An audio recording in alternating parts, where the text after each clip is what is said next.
ఎన్నికలకు 3 రోజుల ముందు కర్నూలు జిల్లా ఆ వైసీపీ నేత జగన్మోహన్ రెడ్డికి భారీ ఝలక్ ఇచ్చారా?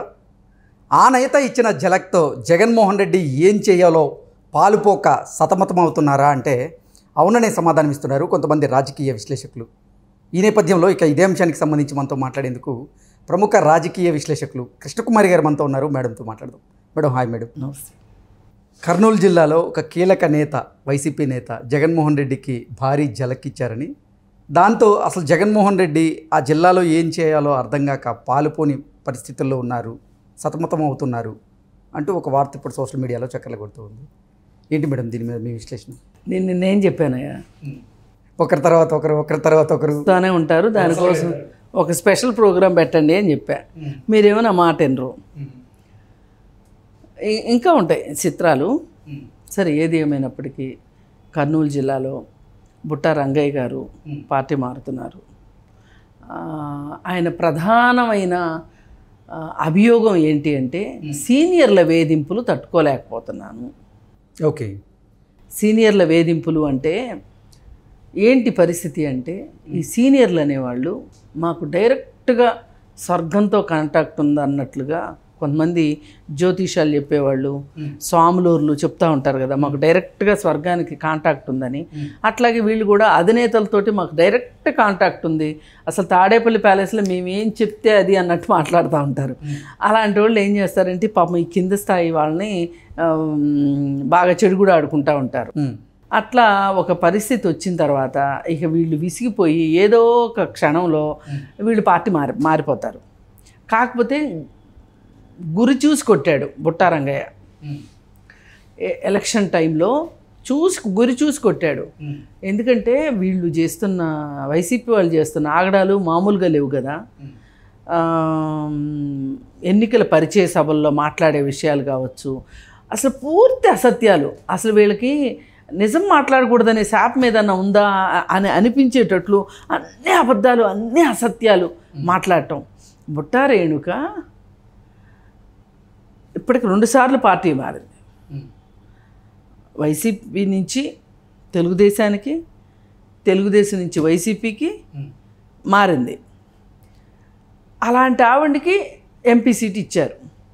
అక్కడే వైసీపీ పార్టీని నమ్ముకుని ఉన్న వాళ్ళని ఎవరినో పక్కకి పంపించే కదా సీట్ ఇచ్చుంటారు. మరి అలాంటప్పుడు ఎంతమంది మనోభావాలు దెబ్బతిని ఉంటాయి అక్కడ. అంటే బుట్టా రేణుక అయితే ఖర్చు పెట్టుకోగలదు, బుట్టా రేణుక దగ్గర డబ్బులు ఉన్నాయి. కానీ మళ్ళీ మనోడు పచ్చబద్దాలు ఎట్ట చెప్తుంటాడు, సోదరి ఆర్థిక పరిస్థితి కూడా అంతంత మాత్రం, అంటే ఆమె ఏదో తుఫాను బాధితురాలు అన్నట్లుగా చెప్పాడు. చూసి నాటకాలు ఒకసారి వింటారండి, 2 సార్లు వింటారు. 2019లో విన్నందుకు గాను శంకరగిరి మాన్యాలు పట్టిపోయామనేది అర్థమైపోయింది. ఇంక ఎన్నిసార్లు వింటారు ఎవరైనా వినేవాళ్ళు. అందుకని ప్రజలకి బాగానే అర్థమైపోయింది. ఇప్పుడు రంగయ్య ఒక్కడే బయటకు వచ్చాడు అనుకోవడం అపోహ. ఇంకా రంగయ్య వచ్చాడంటే రంగయ్యకి అసలు పలుకుబడి ఉన్న నాయకుడు అని చెప్పి మన వార్తా కథనాల ద్వారా మనకున్న సమాచారం. మరి అలాంటి వాళ్ళు వెనకమాల ఇంకా ఎందుకు ఉండరు జనాలు? నికార్సైన రాజకీయ నాయకులు పక్కన జనాలు ఉంటారు ఖచ్చితంగా, ఇంకా వస్తారు.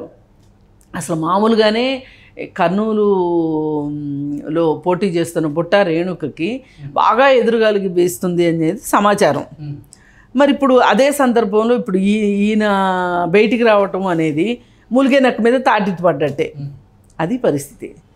అసలు ఇప్పుడు ఇది వార్త వచ్చింది, కర్నూలు జిల్లా వార్త.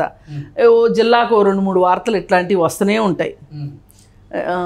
ఏదైనా కలిసి వచ్చే కాలానికి నడిచొచ్చే కొడుకు పుడతాడు అన్నట్లు కాలం కలిసి వస్తుంది అనుకోండి, అన్నీ మంచి జరుగుతుంటాయి. అంటే అనుకూల అంశాలు ఎదురవుతూ ఉంటాయి. లేదు పరిస్థితులు బాగలేదు అనుకున్నప్పుడు ప్రతికూల అంశాలు ఢీ కొడుతూ ఉంటాయి. ఇప్పుడు మనం ఈ పరిస్థితిని అలాగే మనం అనుకోవచ్చు. బహుశా ఇక ఇంకొకసారి బుట్టా రేణుకకి రాజకీయ భవిష్యత్తు కూడా ఉంటుంది అని అనుకోము. మళ్ళీ ఇంకొకసారి ఏ మొహం పెట్టుకుని తెలుగుదేశంలో చేరుతుంది. ఇంక చేరితే గిరితే ఏం చేయాలి అంటే, రేపొద్దున వైసీపీ పార్టీ మొత్తం ఖాళీ అయిపోతే ఇక వీళ్ళు కాంగ్రెస్లో చేరాల్సిందే తప్పితే వేరేగా ఇంకొక అవకాశమే లేదు బుట్టా రేణుకకి. ఇలా చాలామంది రాజకీయ జీవితాలతోటి ఆటలు ఆడుకుని వాళ్ళ ఆశల మీద నీళ్లు జల్లిన ఘనత మట్టుకు జగన్ రెడ్డికే ఉంటుంది. ఎందుకంటే ఆ పార్టీలో ఉన్నోళ్ళు ఈ పార్టీలో ఉన్నోళ్ళు ఈయనేదో ఆర్థిక సామ్రాజ్యాలు స్థాపించేసేసాడు, ఈ ఆర్థిక సామ్రాజ్యాల్లో మనకింత చోటు దొరకకపోద్దా అని చెప్పి ప్రతి వాళ్ళు పొలోమని వచ్చి చేరారు. అలాగే పేటీఎం బ్యాచ్ మనకు తెలిసిందే కదా, పేటీఎం బ్యాచ్ గురించి. ఇప్పుడు నిన్న మొన్న ఎలా అంటే అలా మాట్లాడే వాళ్ళందరికీ కూడా విచ్చలవిడిగా మీకు లైసెన్స్లు ఇచ్చేసాను అన్నట్లుగా ఇచ్చేయడం మూలాన అసలు రాజకీయాల్లో చాలా చాలా దారుణమైన సాంప్రదాయాలు వచ్చి కూర్చుంటున్నాయి. బూతులు పచ్చి బూతులు. అదేదో ఒక సినిమా ఉంది, బూతు వీరబూతు ఏవేవో నరేష్ సినిమాలో ఉంటాయి అన్నమాట. అలా బూతులు అసలు దానికి దరియంతు లేకుండా అయిపోతుంది. మరి ఇవన్నీ జరుగుతూ ఉంటే అధినాయకుడు ఏం చేస్తున్నాడు? మనకు లాభం కాబట్టి ఎంత చెడ్డదైనా మనం నెత్తిన పెట్టుకుందాం అనుకుంటేనా? అదే కనిపిస్తుందిగా ఇప్పుడు ఒక ఖండం లేదు. నా చిన్నప్పుడు రాజకీయాలు చూస్తేనండి, ఒక మాట ప్రతిపక్షాల గురించి అధికార పక్షం వాళ్ళు ఒక మాట తొలనాడితే ఆ అధినేత సారీ చెప్పిన సందర్భాలు తెలుసు నాకు. మేము సరిదిద్దుకుంటున్నాము, ఇది తప్పు అని మాట్లాడిన సందర్భాలు చూసాం. ఇప్పుడు చెప్పమనండి ఎవరినన్నా క్షమాపణ అడగరా బాబు అంటే వీడు పార్టీ వదిలి ఎక్కడ పారిపోతాడో, వీడు పోతే నాకు ఎట్లా అనే తప్పితే అసలు అయినా ఈరోజు మనం ఈ మాటలు మాట్లాడుకోవడం చాలా తప్పు.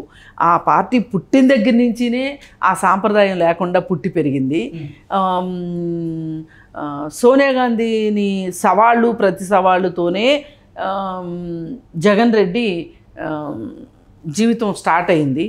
ఎంపీ సీటు కోసం సాక్షాత్తు బాబాయ్నే చెంప మీద పెట్టి కొట్టి రాజీనామా లేఖ ఇచ్చిరమ్మని చెప్పి రాష్ట్రపతి దగ్గరికి వెళ్తే రాష్ట్రపతి నేను ఆమోదించను అని అంటే సునీత చెప్తుంటే ఆశ్చర్యం వేసిందండి. ఇన్ని రోజులకి ఇలాంటి కరుడుగట్టిన వాస్తవం బయటకు వచ్చిందా అనిపించింది. నేను ఆమోదించను అంటే సోమనాథ్ చటర్జీ ఆమోదించనన్నారంట. అంటే అప్పుడు కళ్ళజోడు తీసి చూపించి దెబ్బ చూపించి ఇప్పుడైనా ఆమోదిస్తారా అని అడిగాడంట. అంటే కొట్టి రాజీనామా లేఖ ఇచ్చేటట్లు చేశాడు జగన్ రెడ్డి. ఇప్పుడు సునీత చెప్తుంది ఇంటర్వ్యూలో, ఢిల్లీ వెళ్ళినప్పుడు మొన్న కేసు గురించి వెళ్ళినప్పుడు తెలిసినాయి అంట ఇవన్నీ తనకి. అక్కడ లోకల్ వాళ్ళు చెప్పారంట, ఢిల్లీలో ఉన్న వాళ్ళు చెప్పారంట ఈ సంగతి. అంటే ఇలాంటి సాంప్రదాయాలకి తెరదీసిన జగన్ రెడ్డి వల్ల ఇవాళ ఎంత కలుషితమైందో, రాజకీయాలు ఎంత కలుషితమైనయో, బూతులతోటి నిండిపోయిన రాజకీయాలు ఈరోజు సంస్కృతి సాంప్రదాయాలకు చెల్లుచీటీలు ఇచ్చేసిన పరిస్థితి వాళ్ళ రాజకీయాలు. అంటే అసలు ఎవరైనా కొత్త వాళ్ళు రాజకీయాల్లోకి వారసులు కాకుండా కొత్త వాళ్ళు ఎవరైనా రాజకీయాల్లోకి వచ్చే ఇంట్రెస్ట్ ఉంటుందా? ఏ చదువుకునే పిల్లాడినైనా సరే నువ్వేం చదువుతావు అంటే యాక్టర్ అవుతానంటాడు, లేదంటే క్రికెటర్ అవుతానంటాడు, డాక్టర్ అవుతానంటాడు, లేదంటే ఇంజనీర్ అవుతానంటాడు, సైంటిస్ట్ అవుతానంటాడు. కానీ ఒక్కడన్నా నేను పొలిటీషియన్ అవుతాను అనేవాడు ఉన్నాడా అండి ఇవాళ? అలాంటి పరిస్థితి లేకుండా చేసిన జగన్ రెడ్డికి ఖచ్చితంగా జోహార్లు చెప్పాల్సిందే.